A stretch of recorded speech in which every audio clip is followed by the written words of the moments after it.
જો આ લોકો ફાઇનલ રાખીએ, આમાં કોન્સેપ્ટ પણ દેખાય છે, કોમ્પ્લિકેટેડ રીતે લખ્યું, કાપ્યું અને સિમ્પલમાં લખ્યું. બહુ ના વિચાર.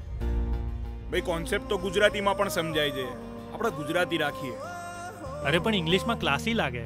બે ગુજરાતીમાં સબસિડી મળે. મને તો બંને ગમે છે, પણ ખબર નહીં યાર. ગાઈસ કેમ આટલું બધું વિચારો છો? સાંભળો, મારી પાસે એક આઈડિયા છે. આપણે બંનેને ભેગા કરી દઈએ તો. અને હા, જે નક્કી કરવું હોય ને જલ્દી નક્કી કરજો. જો ટાઈમસર પિક્ચર રિલીઝ ના થયું ને તો બધાને ભેગા કરીને ટીવી નાખીશ, જોડી નાખીશ. હા, કેમ તને સીધી સહેલી વાતો ના ગમી? કેમ જૂની વાતો છે નડી?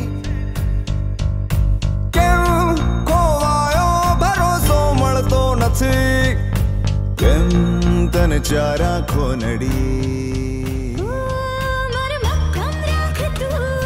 ટેન્શનને ટાળતું સો આંખોનો પંડર છોડી દે.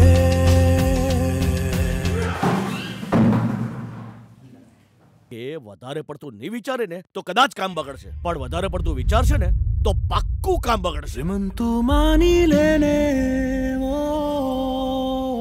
બહુ ના વિચાર.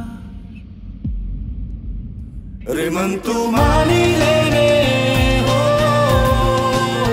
બહુ ના વિચાર કે પગડા પાડી દેને.